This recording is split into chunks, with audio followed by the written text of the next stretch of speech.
शुभ सकाळ। आजच्या दिवसाची सुरुवात झालेली आहे आणि आज आहे अमावस्या। आमच्या घरी दीप अमावस्या साजरी करतात, परंतु बऱ्यापैकी महाराष्ट्रामध्ये आजची अमावस्या ही गटारी अमावस्या म्हणून साजरी करतात। परंतु या अमावस्याचं एक वेगळं महत्त्व आहे आणि ते नेमकं काय महत्त्व आहे हे मी आजच्या व्हिडिओमध्ये तुम्हाला सांगणार आहे। आणि आमच्या घरामध्ये कशी अमावस्या ही साजरी करतात हे सुद्धा तुम्हाला दाखवणार आहे, त्यामुळे व्हिडिओ शेवटपर्यंत नक्की बघा। बहुतेक श्रावण सुरू होते म्हणून लय दिवसांनी वासुदेवाची स्वारी आमच्या कॉलनीत येऊन थांबली। आज सकाळ सकाळी वासुदेवाचं दर्शन झालं। सकाळी उठल्या उठताच ठरवलं होतं की महादेवाच्या मंदिरात जायचं, त्यामुळे मंडईतून फुलं आणली आणि हार तयार करायला घेतले। आता थोडा पाऊस कमी आला म्हणून आम्ही ठरवले महादेवाच्या मंदिरात जायचं, कारण उद्या आहे श्रावणातला पहिला सोमवार आणि गर्दी भरपूर असणार आहे। आज अमावस्या आहे म्हणून आम्ही दर्शन घेऊन यायला चाललोय। तुम्हाला दाखवते आमच्या इथलं राहटणीतलं महादेवाचं मंदिर। प्रत्येकाच्या घरी वर्षानुवर्ष काहीतरी रीतिरिवाज चाललेले असतात। आमच्या घरी कणकेचे दिवे करून महादेवाच्या मंदिरात हा दिवा लावायची प्रथा आहे आणि सासूबाई आम्हाला हे शिकवत होत्या। फुलं, दुर्वा, बेलपत्र, वाती हे घेऊन आम्ही राहटणीतल्या महादेवाच्या मंदिरात पोहोचलो तर तिथे अभिषेक चालू होता। मी आणि माझ्या जाऊबाईंनी सगळे दिवे पेटवले आणि शंभू महादेवाच्या लाडक्या नंदीजवळ हे दिवे लावले।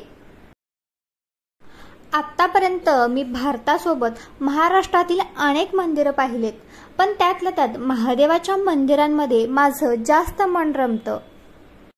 तुमच्या भागातील जुन्या महादेवाच्या मंदिराचं नाव मला कमेंटमध्ये नक्की सांगा, जेणेकरून मी त्या भागात येऊन ते मंदिर नक्की पाहिल। आम्ही दर्शन घेऊन निघालोच होतो तोपर्यंत सासूबाई म्हणाल्या, पिंपळाच्या झाडाला फेरे घाल, त्यामुळे तुझ्या मनाला अजून शांतता वाटेल। आणि खरंच मी ज्यावेळेस 5 फेरे घातले त्यावेळेस माझ्या मनाला एक वेगळी शांतता वाटली। सुंदर अशा नदीकिनारी असणाऱ्या या महादेवाच्या मंदिराला तुम्ही सुद्धा नक्की भेट द्या। दर्शन करून घरी आलो आणि सगळ्यात पहिला दिव्यांची पूजा करून घेतली। काय करताय? खेकडा। श्रावण लागलाय हो। खेकडा भजी। आणि हे काय? ही कांद्याची चटणी आहे, सिंहगडावर भेटते ना तशी। कांदा टाकून तर चटणी टाकून वरून तेल टाकायचं, झाली। एवढंच? यस। आता ह्याला तळायचं? याला तळायचं, झालं। तेल काढायला ठेवले आणि लवकरच तयार होणार आहेत खेकडा भजी। बारीक बारीक पाऊस पडतोय आणि मस्तपैकी कांदा भजी होती। कार्तिक कसं झालं भजी? एक नंबर। कार्तिक तुला नाही खायचे का? का? अरे बघ खाऊन कसले बाहेर झाले बघ। आता भजी खाल्ले का? रात्री मिसळ करते की। तुला खायची का मिसळ? आज संध्याकाळच्या जेवणामध्ये आम्ही बनवलेली आहे मिसळ। सगळ्यांना मिसळ खायची होती, त्यामुळे मिसळ चपाती हा प्लॅन ठरलाय।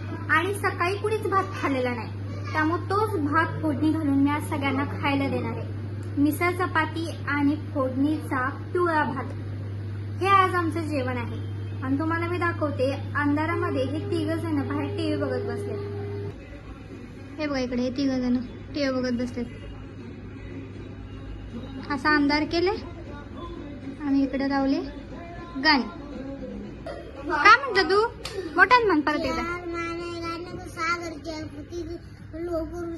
राम अतुलिक बाबा अंजन पुत्र बामा महावीर वीरभद्रमवरी संकेते। वा वा वा, छान छान छान, टाळ्या वाजवा। किचन मधली एक टिप तुम्हाला मी देते।